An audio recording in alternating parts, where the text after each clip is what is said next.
Capítulo 18. El medio ambiente. Los felicito. Acaban de llegar al último de los capítulos del Crash Course dedicados a la acumulación de datos. Los 2 capítulos restantes estarán dedicados a resúmenes y conclusiones. Permítanme empezar diciendo que no voy a hablar del calentamiento global. En vez de eso, quiero concentrarme en inquietudes más mundanas, menos complicadas y, con toda seguridad, mucho más inmediatas. El objetivo principal del Crash Course consiste en mostrarles la discordancia existente entre un sistema monetario exponencial que impone un credo de crecimiento constante y el hecho incuestionable de que vivimos en un planeta esférico. En este capítulo, algunos de ustedes se van a quedar sorprendidos cuando sepan que nuestro planeta es muchísimo más pequeño de lo que creían. Esta curva explica por qué. Es una curva poblacional. Sepan que la población mundial sobrepasó en 1960 la cifra de 3.000 millones de seres humanos y que las proyecciones indican que habrá que añadir otros 3.000 millones en solo 42 años más. De modo que toda la historia de la humanidad necesitó llegar hasta 1960 para alcanzar los 3.000 millones de habitantes, pero ahora, en solo 40 años, habremos añadido 3.000 millones más. ¿Recuerdan el ejemplo que les di en el capítulo 4, el del estadio de béisbol Fenway Park, en el cual se necesitaban 44 minutos para llenar de agua el 3% de su volumen, pero solo 5 minutos más para llenar el 97% restante? Esa es la dinámica de este juego. Antes de que consideremos el hecho de que en solo 40 años habremos duplicado nuestra población, déjenme mostrarles el lío en que nos hemos metido quienes ya estamos en este mundo. Este año habrá 70 millones más de seres humanos que el año pasado sobre la superficie del planeta. Sí, 70 millones más. Para que puedan conceptualizar esto que les digo, sepan que esa cantidad multiplica por 3 el número de habitantes que viven en las 10 ciudades más populosas de América. El crecimiento de la población mundial es equivalente a la población conjunta de esas 10 ciudades multiplicada por 3 cada año durante los próximos 40 años. Así funciona el valor exponencial. Más gente significa más necesidad de recursos, más aluminio, más alimentos, más bienes de consumo transportados a más lugares y más coches. Siempre más coches. Y en caso de que alguno de ustedes cometa el error de creer que no es tan grave, porque lo más probable es que esa gente vivirá en China, en un tugurio sucio, con un burro y un cesto de mimbre para ir tirando, permítanme que les muestre una de las ciudades de mayor y más rápido crecimiento del planeta. Se llama Shenzhen y está en China. En muchos aspectos es más nueva y más moderna que la mayoría de las ciudades occidentales. Esto es a lo que aspira todo el mundo. La gente es igual en todas partes. Todos queremos vivir en ciudades esplendorosas y a todos nos gusta comprar cosas bonitas en barrios elegantes. Al margen de esto, les contaré que las estimaciones de la población china varían entre 1.300 y 1.600 millones de habitantes.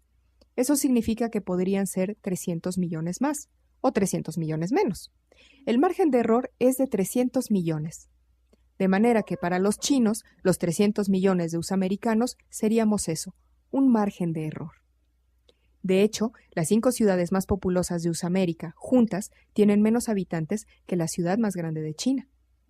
Pero permítanme que regrese a la estimación anterior, según la cual dentro de 40 años habrá otros 3.000 millones de personas sobre la superficie del planeta. Una característica que los seres humanos compartimos con todos los organismos vivos es que hacemos uso, en primer lugar, de los recursos de mayor calidad que obtenemos con mayor facilidad. Cuando se trata de los recursos naturales del planeta, siempre empezamos por las tierras más fértiles, los árboles más altos y los bancos de peces más populosos. Es decir, está en nuestra naturaleza el explotar, en primer lugar, los recursos de mayor calidad. Llegados a este punto, les recordaré que el petróleo es un recurso natural finito, y por esa razón, cada pozo individual y todo el conjunto de los yacimientos petrolíferos del planeta exhiben un perfil clásico de extracción que se asemeja a una curva en forma de campana.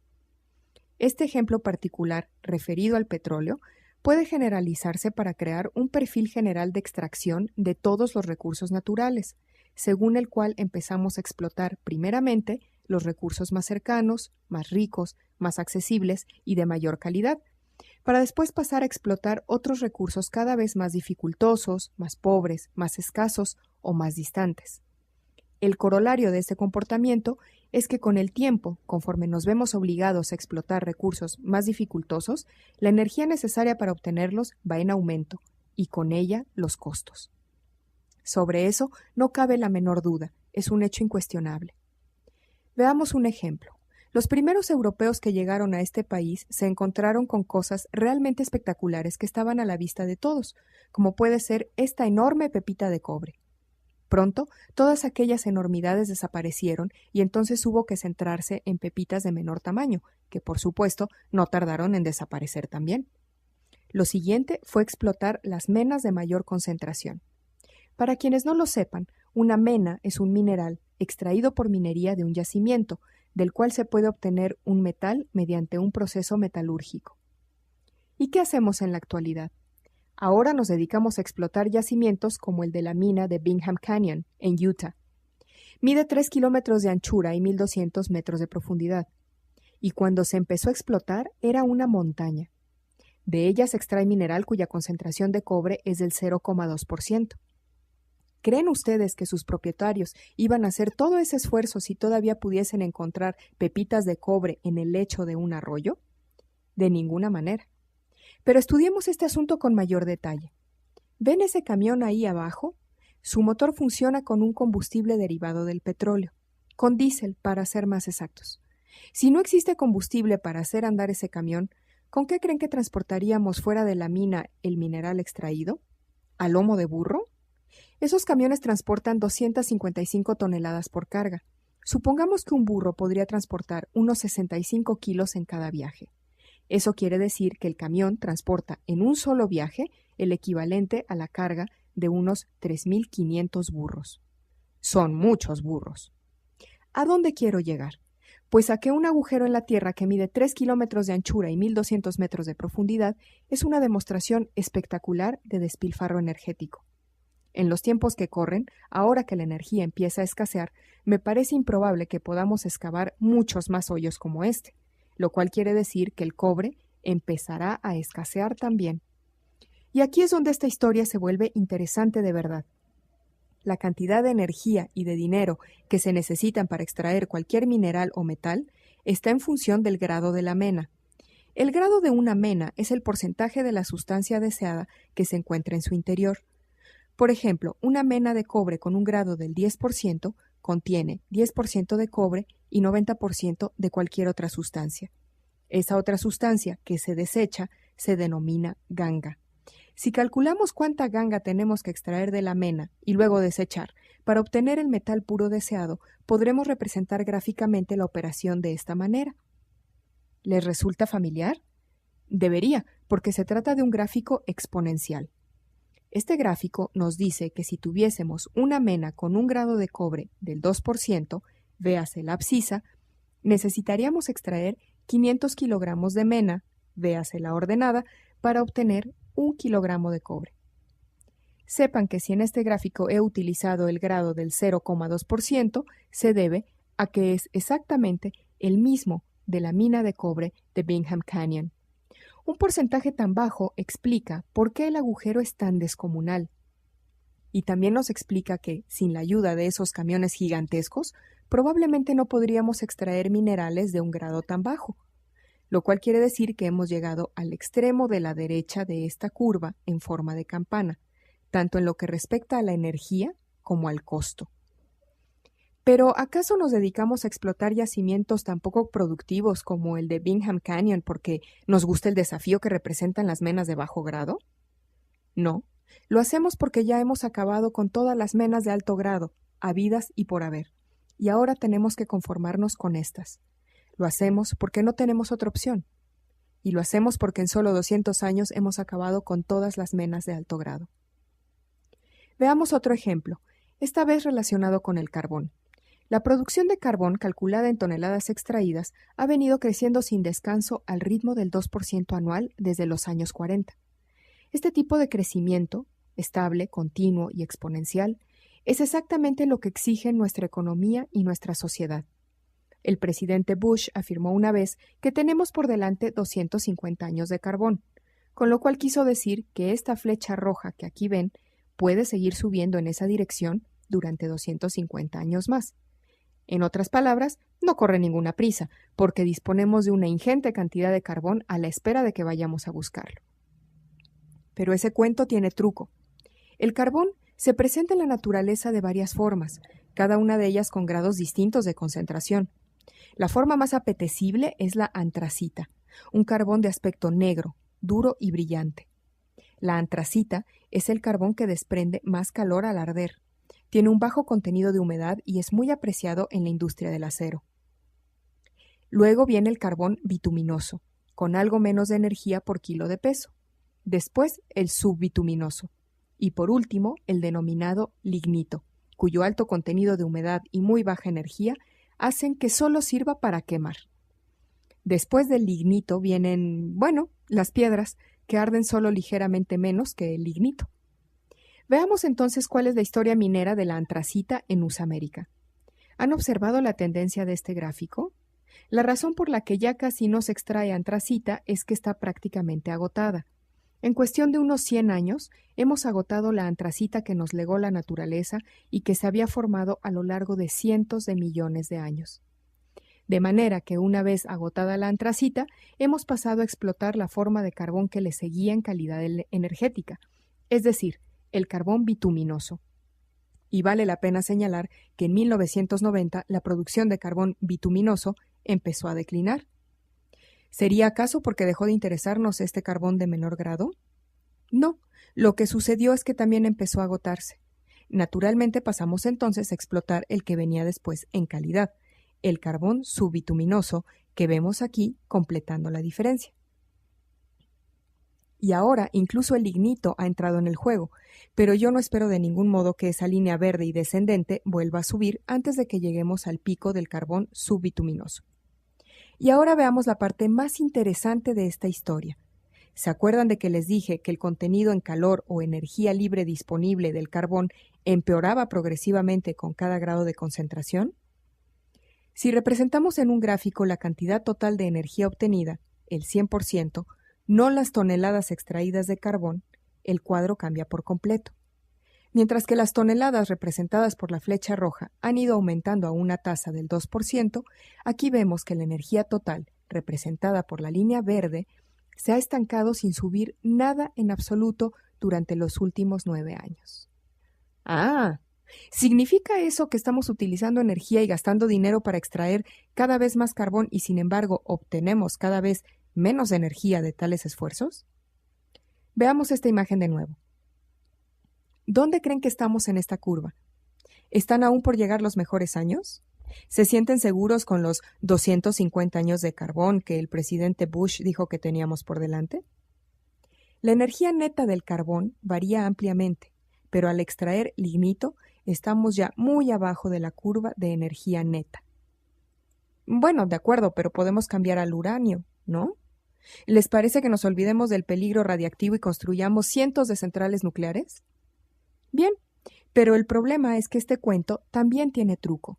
Si observamos los grados de las menas de uranio existentes, veremos que varían desde una alta gradación del 20% hasta una muy baja del 0,007%. Solo el 30% de todas las menas conocidas o supuestamente existentes son de una concentración superior al 0,1%, lo cual deja un 70% por debajo de ese porcentaje. Únicamente un país, Canadá, tiene reservas probadas de un grado superior al 1%, mientras que 11 países ya han agotado por completo sus menas de uranio. Teniendo en cuenta estos grados de concentración tan extremadamente baja, los rendimientos son bastante mediocres, como cabría esperar. En esta parte de la curva es donde se encuentra el 70% de las reservas conocidas de uranio, que requieren la extracción de entre 1.000 y 20.000 kilogramos de mena para, una vez procesada, poder obtener 1 kilogramo de óxido de uranio. Está claro que, al igual que sucede con el cobre, estamos bajando por la cuesta de unas concentraciones cada vez menores de uranio, y eso exige matemáticamente cada vez más energía a un costo mayor. Para quienes no lo sepan, les diré que Francia obtiene el 90% de su electricidad de centrales nucleares, pero su propia extracción de uranio llegó al pico a finales de los años 80, mientras que USA América sobrepasó antes su propio pico, a principios de la misma década. Ambos países han dejado bien atrás el pico del uranio, de manera que si el uranio es la energía del futuro, el futuro estará en cualquier sitio, menos en esos dos países. De hecho, esta misma regla natural se aplica a cualquier cosa en la que los humanos hemos metido nuestra mano. El fósforo, un mineral esencial para la agricultura, la pesca marítima y cada uno de los metales nos cuentan la misma historia. Nos estamos quedando sin materias primas de alto grado. Ya existe escasez de la mayoría de ellas, o bien está a punto de aparecer durante las próximas décadas. Y sin embargo, todas esas evaluaciones suponen que existe suficiente energía para poder excavar cuantas minas kilométricas al aire libre nos apetezcan, a la búsqueda de las últimas menas de bajo grado. Pero lo que de verdad nos cuenta esta historia es que nosotros, la especie humana, ya hemos agotado las menas más ricas del planeta, ya hemos arrasado todas las fuentes accesibles de energía, y ya hemos sobreexplotado las tierras más fértiles. Hay quien dice que por cada fanega de trigo que llega al mercado se pierde una fanega de la mejor tierra. En tal sentido, dado que se necesitan cientos de años para formar unos pocos centímetros de la mejor tierra, podríamos decir que nuestros agricultores están explotando el suelo como si fuese una mina. Durante los relativamente pocos años transcurridos desde que se descubrió el petróleo, hemos consumido las menas y la energía que habían necesitado varios cientos de millones de años para depositarse, y hemos agotado la tierra fértil, cuya creación necesitó miles de años. No exagero al decir que a escala humana, una vez que todo eso desaparece, desapareció para siempre. Otra prueba del efecto mortífero de la actividad humana es que algunos ecosistemas están empezando a emitir señales de estrés. Un ejemplo de ello es la extinción de especies, pero hay muchos otros, tales como las zonas muertas que están apareciendo por todo el globo en los mares poco profundos. De hecho, basta con mirar a nuestro alrededor para ver lucecitas rojas que se encienden por doquier en nuestro tablero de mandos colectivo, las cuales van desde la extinción de especies hasta el agotamiento de los océanos, pasando por la depauperización de los acuíferos, la aridez de tierras fértiles, el declive de la energía y otras muchas más. En mi caso, cuando se enciende una luz roja en el tablero de mandos de mi coche, me detengo y voy a ver qué está pasando. Pero observo que en vez de hacer lo mismo, el mundo pisa con más fuerza el pedal del acelerador. Todo este capítulo se reduce a lo siguiente. En nuestro planeta, cada año nacen 70 millones de seres humanos, lo cual significa que a lo largo de los próximos 40 años deberemos resolver el problema de cómo vivir en un mundo cuyos recursos se agotan, si al mismo tiempo la población aumenta a una tasa descomunal del 50%. Mi opinión es que si somos inteligentes, podríamos resolverlo.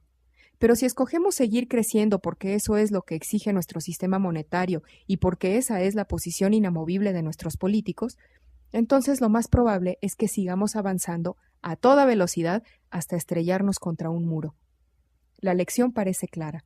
O cambiamos voluntariamente ahora, o nos veremos forzados a cambiar involuntariamente después.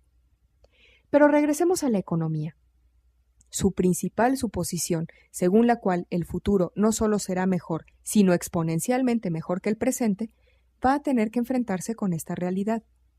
Sostengo que las limitaciones que se oponen a esa presunción económica van a ser muy reales durante los próximos 20 años.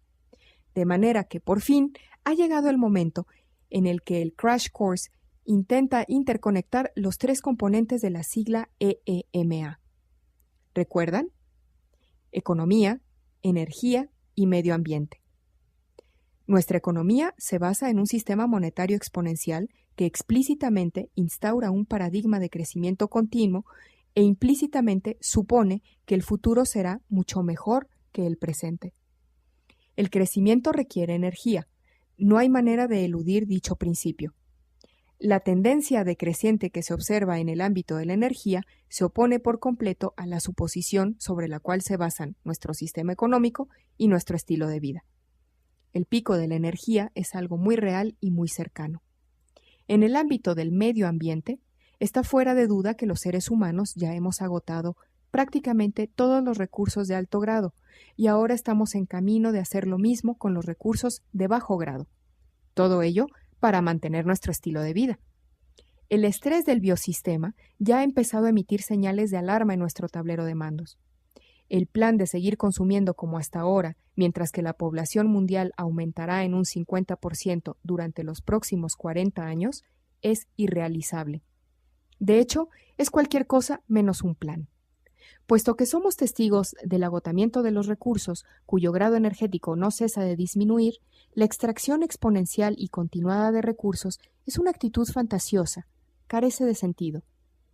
Pero cuando asociamos esa realidad a lo que ya sabemos de nuestras reservas de energía, esta historia se vuelve todavía más irrealizable. Pues todos y cada uno de los recursos medioambientales clave de alto grado de los cuales dependemos, metales, minerales, tierra fértil, agua, pesca marítima y todo lo demás, ya están agotados, y la continua extracción de los recursos de bajo grado no hará sino aumentar la competición a la búsqueda de una energía cada vez más escasa, que necesitaríamos más bien para el transporte, para construir viviendas y para protegernos del frío. Si consideramos esto como un todo, está bien claro que nuestro auténtico desafío consiste en adaptarnos a un mundo obligado a decrecer, no a un mundo que siga creciendo, un mundo en el que deberemos dedicar más energía a gestionar cuidadosamente la que tenemos, no a buscar nuevas fuentes energéticas para seguirlas explotando. Tenemos un sistema económico cuya razón de ser es crecer, emparejado con un sistema energético que no puede crecer, y ambos están vinculados a un mundo cuyos recursos se están agotando a toda velocidad. De los tres componentes de la sigla EEMA, será el medio ambiente quien nos impondrá el ritmo del cambio.